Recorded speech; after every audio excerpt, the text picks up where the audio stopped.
कि टीचर को जनवरी फरवरी नहीं पता, स्टेट कितने हैं पूरे इंडिया में, पूरे बिहार में डिस्ट्रिक्ट्स कितने, ये सब वो नहीं बता पाते हैं। कितनी शर्म की बात है। और वो 40-50 हज़ार रुपये सैलरी ले रहे हैं और फिर भी वो डटे हुए हैं पिछले 30-35 वर्षों से।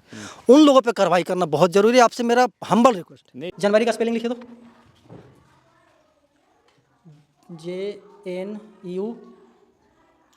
JNURAR। ऐसा क्यों ना हो कि रोहिल रंजन खुद जाकर के विद्यालय का निरीक्षण करें। लोग ऐसा शिकायत करते हैं कि हम लोग थाना में जाते हैं, जो थाना प्रभारी होते हैं वो हम लोग उससे बदतमीजी से बात करते हैं, पैसा की मांग करते हैं। तो उस स्थिति में वो व्यक्ति क्या करे। तो पुलिस इतना लापरवाह कैसे है नीतीश कुमार के राज में। पीडीएस दुकानदार होते हैं, वो अनाज कम देते हैं और उनसे जब बोला जाता है कि अनाज कम क्यों दे रहे हैं, तो उनका जवाब यही होता है कि हम लोग को ऊपर देना होता है इसलिए आपको कम दे रहे हैं। तो इसका निराकरण कैसे होगा। मैं आपके चैनल के माध्यम से जितने भी पीडीएस के लोग काम करने वाले हैं, दुकानदार हैं, मैं उन सबको ये बोलना चाहूँगा कि अब लोगों को तंग ना करें। खुदागंज में हॉस्पिटल बनना था, सरकारी अस्पताल, किसी कारणवश रुक गया है। क्यों रुका है आपको पता है, और कब से कार्य प्रारंभ होगा ये बता सकते हैं जनता को। नौकरी कर रहे हैं, जो बिजनेस कर रहे हैं, जो पान की खेती कर ही नहीं रहे हैं, उनको लाभ मिल रहा है। लेकिन जो जेन्युइन किसान है, जो पान की खेती कर रहे हैं पूरे साल अपना कमर तोड़ करके, उनका नाम गाड़ दिया जाता है। दावे के साथ कहते हैं, मैं आपको प्रूफ दे दूंगा, 70% ऐसे नाइट गार्ड हैं जो कि ड्यूटी नहीं कर रहे हैं और सैलरी उठा रहे हैं। उन सभी नाइट गार्ड को और वहाँ के प्रधानाचार्य को क्या कहना चाहेंगे। जी 70 नहीं, करीब 85% मैटर है। मैं इस चीज़ को पूरा गहन अध्ययन कर चुका हूँ और सब नाइट गार्ड चेंज होंगे। कोई भी विभाग के कोई भी अधिकारी हो, चाहे वो शिक्षक हो, चाहे वो डॉक्टर हो, चाहे वो बीडीओ साहब हो, चाहे वो पुलिस हो, चाहे वो पीडीएस दुकानदार हो, कोई भी भ्रष्टाचार कर रहे हैं तो सतर्क हो जाइए। बिल्कुल, है ना। बिल्कुल।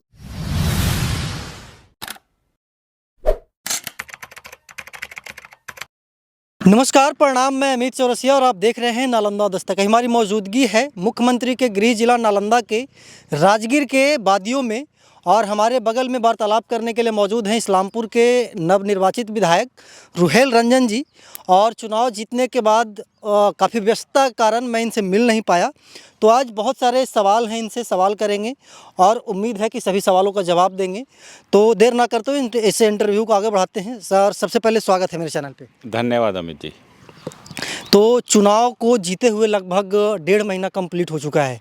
क्या चल रहा है अभी आपके विधानसभा क्षेत्र में और क्या क्या रणनीति आपने बनाया है आने वाले 5 सालों के लिए। देखिए, सबसे पहले तो हम लोगों का ये सोच है कि रोज़गार, जो मैं चुनाव के पहले भी कहता था कि हमारे जो युवा भाई बहन हैं उनके लिए रोज़गार का इंतज़ाम कैसे किया जाए। तो उसके तहत हम लोग कोशिश कर रहे हैं कि बरगामा, जो कि ढेकवाहा पंचायत इस्लामपुर ब्लॉक में आता है, वहाँ पर एक इंडस्ट्रियल हब बनाया जाए 1500 एकड़ में, और वहाँ पे फैक्ट्रियाँ लगें ताकि जितने भी हमारे युवा भाई बहन हैं उनको काम करने के लिए कहीं और ना जाना पड़े और घर में बैठ करके उनको रोज़गार मिले। अच्छा, तो ये जो इस्लामपुर प्रखंड के ढेकवाहा पंचायत की आप बात कर रहे हैं, क्या वहाँ पे पर्याप्त ज़मीन है उतना कि उतना बड़े स्तर पे वहाँ पे इंडस्ट्री लगाया जाए और वहाँ पे लोगों को रोज़गार दिया जाए। जी, वहाँ पे पर्याप्त ज़मीन है और काफ़ी बड़ा टाल है वहाँ पे और खाली है। तो वहाँ पे जो हमारे किसान भाई हैं वो सब तैयार हैं ज़मीन देने के लिए। तो 1500 एकड़ के आसपास वहाँ पे सरकार लैंड एक्वायर कर पाएगी। अच्छा, आप चुनाव के पहले तमाम गाँवों में जा रहे थे, वहाँ पे जन समस्याओं को आप मेंशन भी कर रहे थे, नोट भी कर रहे थे, तो उन सभी समस्याओं को पूरा करने के लिए क्या रोड मैप बनाया आप? जी, सबसे पहले तो हमारे पास जितने भी लोग आते हैं उनसे हम लोग कोशिश करते हैं कि लिखित में वो समस्या दें। अगर वो बिना लिखे हुए भी आते हैं तो हम ही कागज़ कलम दे करके सामने में समस्या लिखवा लेते हैं, और उसके बाद हम लोग एक प्रॉपर कंप्यूटर में भी उसका शीट मेंटेन करते हैं, और जिस डिपार्टमेंट के समस्या लोग लेके आते हैं हर डिपार्टमेंट को चिट्ठी लिखते हैं और उसका फॉलो अप भी लेते हैं। मतलब प्रॉपर रिकॉर्ड मेंटेन करते हैं ताकि काम हो, और अगर काम नहीं हो रहा है तो क्यों नहीं हो रहा है वो फॉलो अप करते हैं। मतलब कि जो भी समस्या था वो आपके नज़रों में और उसको पूरा करने की कोशिश कर रहे हैं। जी, हमेशा आप मुझसे कभी भी समस्या पूछेंगे तो हमारे पास फ़ोन में भी एक समस्या एक्सेल शीट में मेंटेन रहती है। मतलब कि आप कहीं ना कहीं उपकरणों का भी सहारा लेते हैं ताकि कुछ जो चीज़ें हैं वो भूल ना जाएं। जी बिल्कुल, जी बिल्कुल। अच्छा, इस्लामपुर विधानसभा क्षेत्र में नहीं रोहिल जी, पूरे बिहार का ये समस्या है।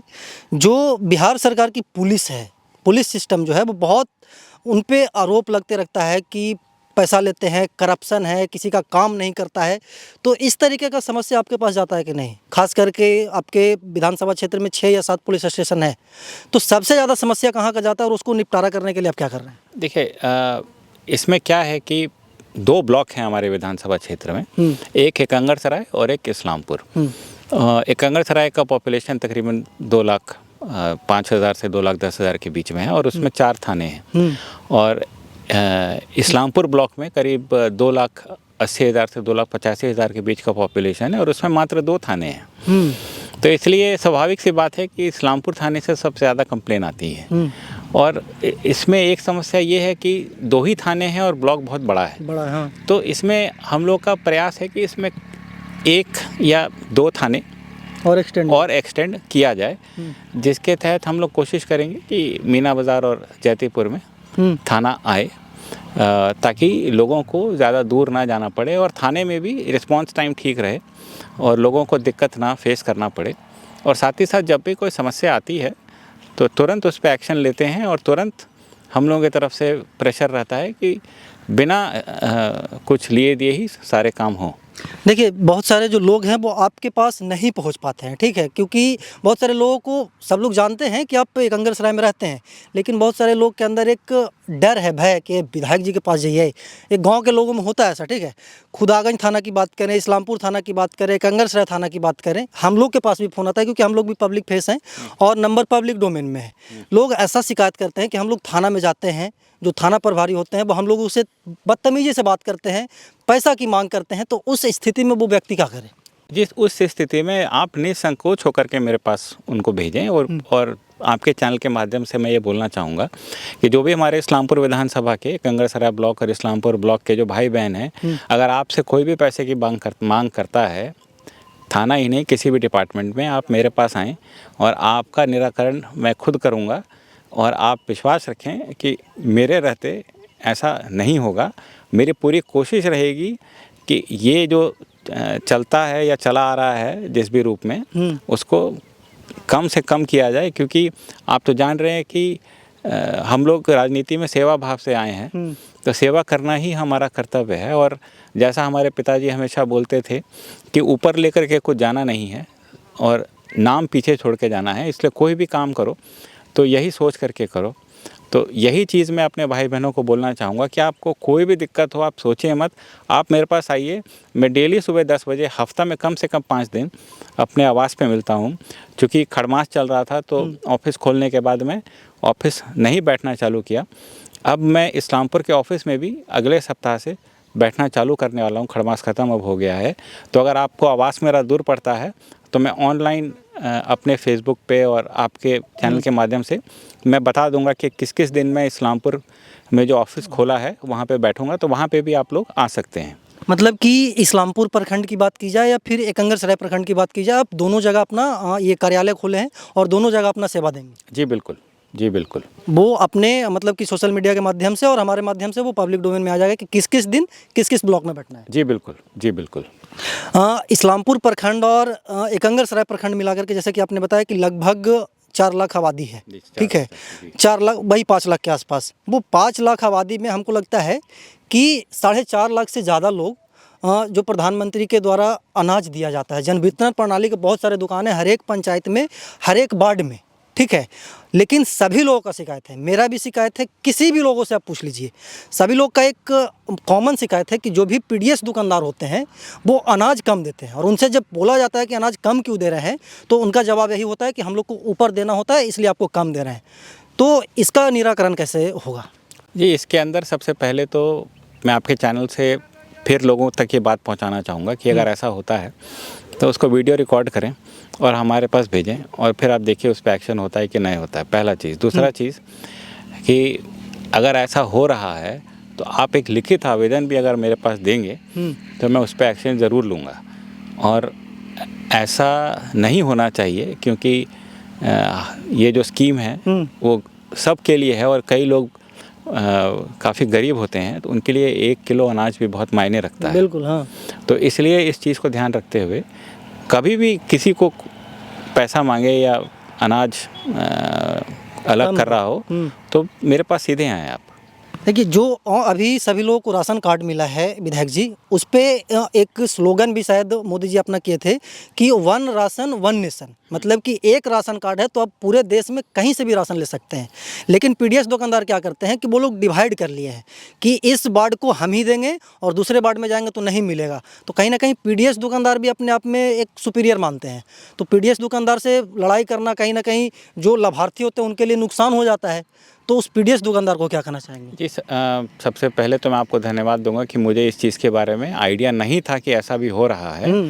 तो ये चीज़ अभी पता चली है तो इसका कुछ ना कुछ सॉल्यूशन निकाला जाएगा और अधिकारियों के साथ इसके ऊपर मैं बैठक करके बोलूँगा कि जब सरकार का नियम ये है, सेंट्रल गवर्नमेंट का नियम, सेंट्रल गवर्नमेंट का नियम है, तो नियम क्यों नहीं फॉलो हो रहा है, तो इसकी समीक्षा मैं पक्का करूँगा जल्दी ही।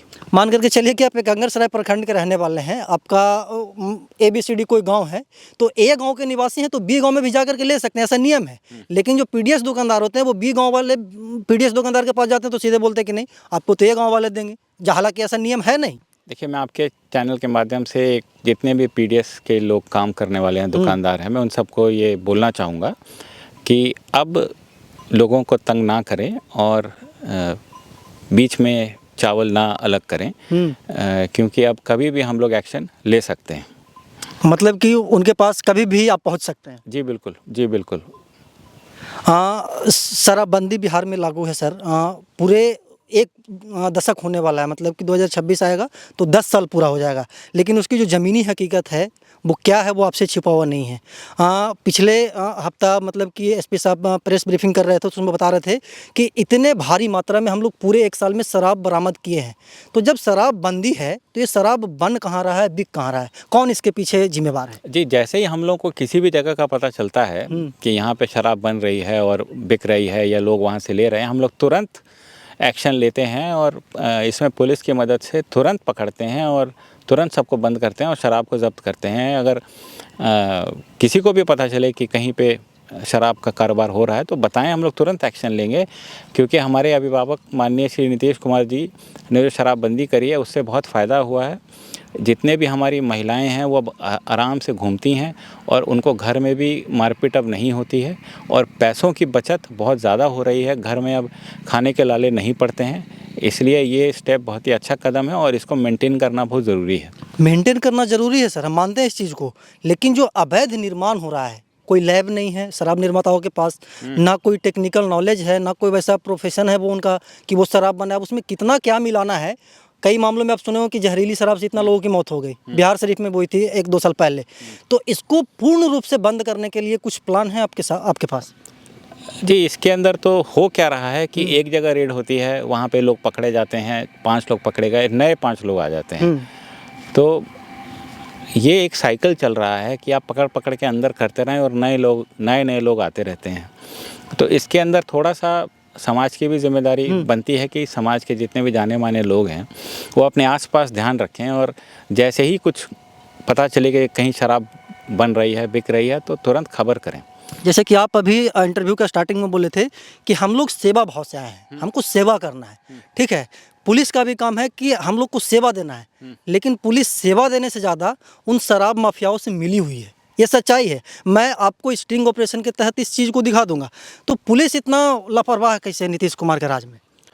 जैसे आपको मैं विश्वास दिलाता हूँ कि अगर मेरे पास कोई भी सबूत आएगा कि पुलिस इन्वॉल्व है तो तुरंत कार्रवाई होगी, क्योंकि शराबबंदी हमारे सीएम साहब का ड्रीम था कि शराबबंदी होने से महिलाओं को सबसे ज़्यादा फ़ायदा होगा, उनके घर में मारपीट नहीं होगी और वो चैन से रह सकेंगी और घरेलू हिंसा, और सबसे बड़ी बात कि पैसा का जो बर्बादी जो लोग करते थे शराब में वो बंद हो। लेकिन अगर शराबबंदी ठीक से लागू ना हो तो वो एक की जगह 3 गुना पैसे दे करके अगर शराब खरीदेगा तो जो मकसद है शराबबंदी का वो कहीं पूरा नहीं हो पाएगा। इसलिए मेरी सबसे विनती है कि इसके अंदर जैसे ही कहीं से भी खबर मिले कि शराब बन रही है या शराब बिक रही है तो तुरंत खबर करें। सब लोगों को मिलजुल करके ही इसको बंद करना पड़ेगा। हाँ, अकेले पुलिस भी नहीं कर सकती, इसमें सोशल क्या बोलते हैं कि जागरूकता भी बहुत ज़रूरी है। अगला सवाल मेरा होगा सर आपसे कि इस्लामपुर प्रखंड में और एकंगरसराय प्रखंड में सैकड़ों विद्यालय हैं, चाहे वो प्राइमरी स्कूल हो, चाहे वो मध्य विद्यालय हो, चाहे वो +2 विद्यालय हो, ठीक है। वहाँ पे शिक्षा का जो स्तर है, बीपीएससी आने के बाद कुछ सुधार हुआ है, लेकिन जो मुखिया जिन शिक्षकों को बहाल किए थे, उन शिक्षकों पे हमेशा से स्टार्टिंग से ही उनके ज्ञान के ऊपर सवाल उठता है। उनको कुछ पता ही नहीं है, उनको मतलब कि डिप्यूट कर दिया गया और अभी भी वो पढ़ा रहे हैं। जनवरी फरवरी भी नहीं पता, फिर भी वो पढ़ा रहे हैं। उनके ऊपर कार्रवाई विभाग क्यों नहीं करती है? जी, उनके ऊपर मैं खुद भी कार्रवाई करने वाला हूँ। जैसे मैं एक-एक करके सारे प्रधान अध्यापकों को बुला करके समीक्षा कर रहा हूँ। आज सुबह भी 2 स्कूल के प्रधान अध्यापक आए थे। तो सबसे पहले तो उनकी मांग थी कि जो अध्यापकों का जो डिस्ट्रीब्यूशन है वो किसी स्कूल में कम है, किसी स्कूल में बहुत ज़्यादा है। तो हमने डीओ साहब से बोल करके उसको ठीक करने के लिए बोला है कि हर स्कूल में बच्चों के हिसाब से अध्यापक होने चाहिए। कहीं पे 20 बच्चे हैं और 4 अध्यापक हैं, कहीं पे 300 बच्चे हैं फिर भी 4 अध्यापक हैं। तो उस चीज़ को ठीक करना पहले तो ज़रूरी है। और दूसरा, अगर ऐसे शिक्षक अभी भी हैं जो कि खुद नहीं, मैं आपको चुन करके दे दूंगा, नाम और गांव का नाम सहित बता दूंगा। आप मुझे चुन करके नाम दे दीजिए, सब पे एक्शन ले लेंगे, क्योंकि शिक्षक हमारे देश का भविष्य बनाते हैं। हाँ। क्योंकि बच्चे ही हमारे देश का भविष्य हैं। अगर हम लोग अपना भविष्य अपने हाथ से ही खराब करेंगे तो देश कैसे आगे बढ़ेगा? इसलिए इस पे पूरी कार्रवाई होगी। अभी आए हुए थोड़े कम दिन हुए हैं, आप विश्वास बस मैं आपको इंगित कर रहा हूँ कि यह भी मैटर है यहाँ पे विधानसभा में। जी, इस मैटर के ऊपर ऑलरेडी इनिशियल कार्रवाई स्टार्ट हो गई है कि कहाँ पे ऐसे टीचर हैं जो नहीं पढ़ा पाते हैं, उनको चिन्हित करने का ऑलरेडी मैं बोला हूँ।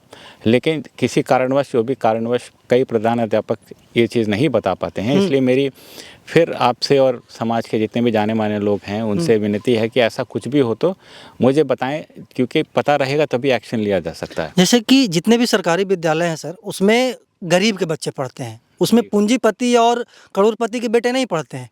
और कहीं ना कहीं देश के 70% जो आबादी है वो ग्रामीण क्षेत्र में बसती है, तो उन सभी का भविष्य खराब हो रहा है। अब टीचर कोई नहीं पता है, अब रोहेल जी कोई नहीं पता है कि इस्लामपुर विधानसभा में कितने गांव हैं, तो वो विकास क्या करेंगे? वही बात है कि टीचर को जनवरी फरवरी नहीं पता, स्टेट कितने हैं पूरे इंडिया में, पूरे बिहार में डिस्ट्रिक्ट्स कितने, ये सब वो नहीं बता पाते हैं। कितनी शर्म की बात है। और वो 40-50 हज़ार रुपये सैलरी ले रहे हैं और फिर भी वो डटे हुए हैं पिछले 30-35 वर्षों से। उन लोगों पर कार्रवाई करना बहुत ज़रूरी है। आपसे मेरा हम्बल रिक्वेस्ट है। नहीं जी, उन पर कार्रवाई होगी और 100% होगी और साल भर के अंदर होगी। साल भर में उन सभी शिक्षकों को आप पॉइंट आउट करके उस पर कार्रवाई करवाएंगे? जी बिल्कुल, साल भर के अंदर ये होगी। अच्छा, ऐसा क्यों ना हो कि रोहेल रंजन खुद जाकर के विद्यालय का निरीक्षण करें? जी, अभी उन लोगों को बताया है कि आप लोग ध्यान रखें क्या है क्या नहीं है, तो अब हम लोग निरीक्षण करना स्टार्ट करेंगे। निरीक्षण करेंगे? जी बिल्कुल, पहले सबको आगाह कर दिया है, सबको मौका देना चाहिए, आगाह कर दिया है। अब हम लोग निरीक्षण स्टार्ट करेंगे। सभी +2 विद्यालयों में और हाई स्कूल में नाइट गार्ड की बहाली हुई थी आज से 1-1.5-2 साल पहले, ठीक है। हम दावे के साथ कहते हैं, मैं आपको प्रूफ दे दूंगा, 70% ऐसे नाइट गार्ड हैं जो कि ड्यूटी नहीं कर रहे हैं और सैलरी उठा रहे हैं। उन सभी नाइट गार्ड को और वहाँ के प्रधानाचार्य को क्या कहना चाहेंगे? जी, 70 नहीं, करीब 85% मैटर है। मैं इस चीज़ को पूरा गहन अध्ययन कर चुका हूँ और सब नाइट गार्ड चेंज होंगे, उसका प्रोसेस स्टार्ट हो चुका है। नाइट गार्ड को बदल दीजिएगा? जी बिल्कुल बदलेंगे। सब प्रधान अध्यापकों को बोल चुके हैं, सब नाइट गार्ड बदले जाएंगे। या तो ड्यूटी करो या तो नौकरी छोड़ो। नहीं, ऐसा आदमी रखा है जो ध्यान रखे, स्कूल का भी ध्यान रखे। कोई ऐसा युवा व्यक्ति जो काम करना चाहे वो रहे नौकरी में। वैसे भी हमारे युवा भाइयों को नौकरी करने के लिए इधर उधर जाना पड़ता है, तो युवाओं को क्यों ना रखा जाए नाइट गार्ड में? हमारा तो यही कहना है। इस्लामपुर का एक बहुत ज्वलंत मुद्दा है और दशकों से आ रहा है, ठीक है। ये सेम सवाल आपके पिताजी से हम किए थे। सवाल ये है बस कि इस्लामपुर में मछली मंडी है, ठीक है। मछली मंडी से लेकर के स्नातक विद्यालय तक अब तक मेरे मतलब कि याद में 3-4 विधायक चेंज हो गए, लेकिन वो सड़क ऐसा क्या है कि वो नहीं बन पा रहा है? आने जाने में बहुत परेशानी होती है लोगों को। जी देखिए, हम लोगों ने आते ही हर मुद्दे को, बड़े बड़े मुद्दों को पकड़ने की कोशिश करी है। इसमें से ये भी एक मुद्दा था। तो इसमें पता चला कि पासिंग द पार्सल चल रहा था कि ये डिपार्टमेंट उसको, वो डिपार्टमेंट उसको चल रहा है। बेसिकली वो जो रोड है वो इरिगेशन डिपार्टमेंट की है। अच्छा। और इरिगेशन डिपार्टमेंट इसलिए रोड नहीं बना रहा है क्योंकि रोड में अतिक्रमण है।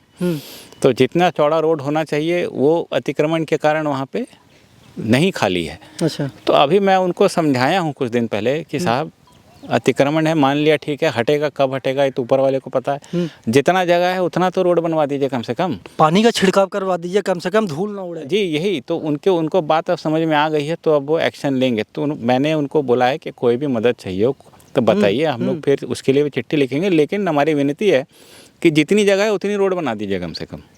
हाँ, ताकि आने जाने में लोगों को समस्या ना हो। उसी रोड से एम्बुलेंस भी आते हैं, उसी रोड से दूल्हे की गाड़ी भी आती है और समस्या अपरंपार है। जी हम लोग भी वही रोड यूज़ करते हैं, तो हम लोग तो खुद भी उस पर जब पार करिए भुक्तभोगी हैं, तो हम लोग तो जी उसमें देखे रहे हैं कि क्या स्थिति है। उसमें गिरने का डर है, बाइक पे पीछे महिलाएं बैठी होती हैं, वो गिरने का डर है, टोटो के पलटने का डर है।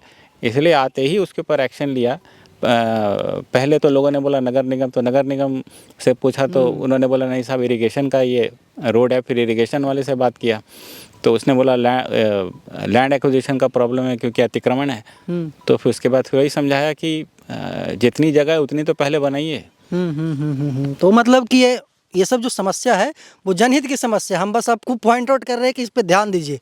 अगला मेरा सवाल होगा, आपके विधानसभा क्षेत्र में इस्लामपुर दक्षिणी में दर्जनों ऐसे गांव हैं जहां पे चौरसिया समाज के जो लोग हैं वो पान की खेती करके अपना जीविकोपार्जन करते हैं। ठीक है, हर एक साल कोई ना कोई जो प्राकृतिक आपदा है उसका सामना भी वो करते हैं। कभी ठंड ज़्यादा पड़ जाती है, कभी आंधी आ जाता है, कभी गर्मी आ जाता है और उससे उनका जो पान है वो नष्ट हो जाता है, 90% नष्ट हो जाता है। ठीक है, अब उसमें बिहार सरकार प्रोविज़न लाई है कि सबको हम लोग अनुदान देंगे। 35,000 रुपये अनुदान मिलता है लगभग, मेरे जानकारी के अनुसार, अगर मैं सही हूँ तो। और उसमें क्या होता है, बस जो फॉर्म भराता है वो फॉर्म गिने चुने लोगों का भराता है और गिने चुने भी लोगों में उनको पैसा दिया जाता है जो उनको घूस देते हैं। मतलब कि मान कर चलिए कि दलाल लगे हुए हैं और ये जो दलाल हैं वो सचिवालय तक पहुँचे हुए हैं। ये दलाल को चुन करके कब पनिश कर रहे हैं आप? जी इसके ऊपर भी जी हमने समीक्षा करी है। 12 ऐसे गांव हैं जहां पे चौरसिया समाज के लोग पान उगाते हैं और कुछ ही ऐसे लोग हैं जिनके फॉर्म भरे जाते हैं।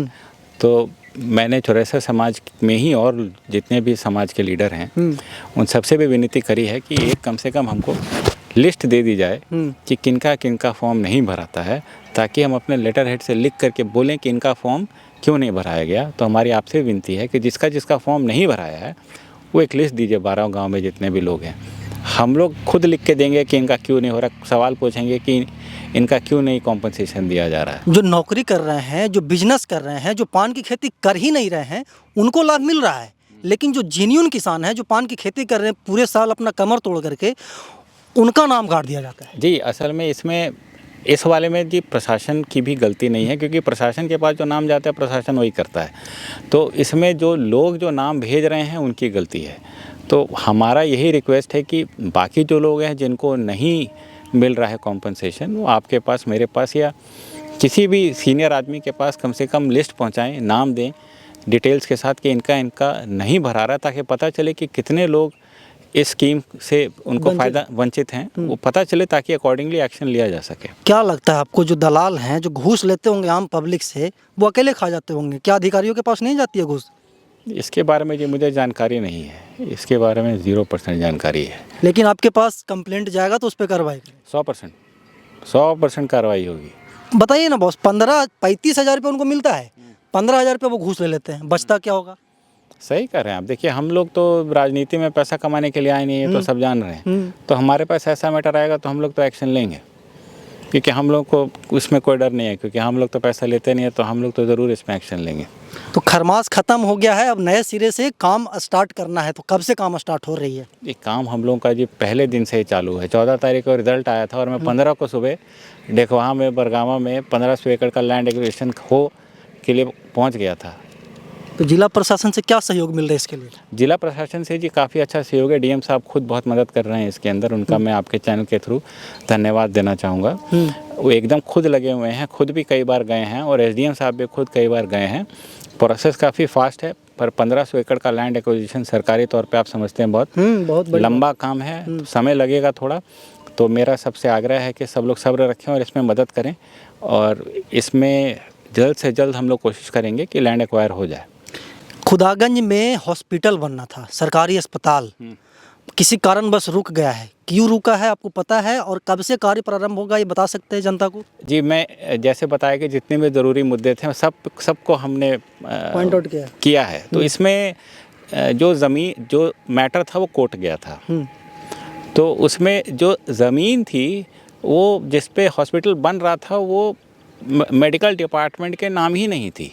अच्छा। तो ये जब पता चला तो हमने मेडिकल डिपार्टमेंट के नाम पे वो ज़मीन करवा दी है और पर्ची भी कटवा दी है। तो अब काम चालू होगा क्योंकि ज़मीन अब मेडिकल डिपार्टमेंट के नाम पे पिछले महीने हो गई है।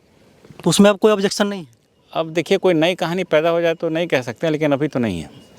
मतलब कि अब तक ग्रीन सिग्नल है, इंटरव्यू तक, इसके बाद क्या होती है नहीं पता। जी कोई नया ऑब्जेक्शन क्योंकि कोर्ट में मैटर है तो मैं क्या बोलूं, लेकिन ज़मीनी तौर पे अब काम चालू होगा। आपके कार्यकाल में हॉस्पिटल बन जाएगा? कोशिश पूरी है। देखिए हम लोगों ने आते ही ज़मीन तो ट्रांसफ़र कराई है 1.5 महीने के अंदर, जो कि इतने साल से नहीं हुई थी। तो बाकी ऊपर वाले के हाथ में, मेहनत हम लोग पूरी करेंगे। इस्लामपुर में और खुदागंज में दोनों बाज़ार में जाम का बहुत समस्या है, और अगर सच पूछे तो एक अंगरसराय में भी, वहाँ तो बाईपास बन गया है, तो इस्लामपुर वाला बाईपास बन रहा है, खुदागंज में बाईपास नहीं है।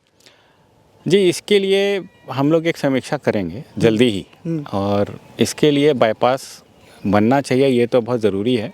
किधर से बनना चाहिए इसकी समीक्षा करके बाईपास बनेगा, ये पक्का है। आखिरी सवाल होगा आपसे रोहेल जी, हमारे दर्शकों को आप क्या संदेश देना चाहेंगे मेरे चैनल के माध्यम से, जो इस वीडियो को देख रहे हैं, जो आपके मतदाता हैं, जो आपके वोटर्स हैं?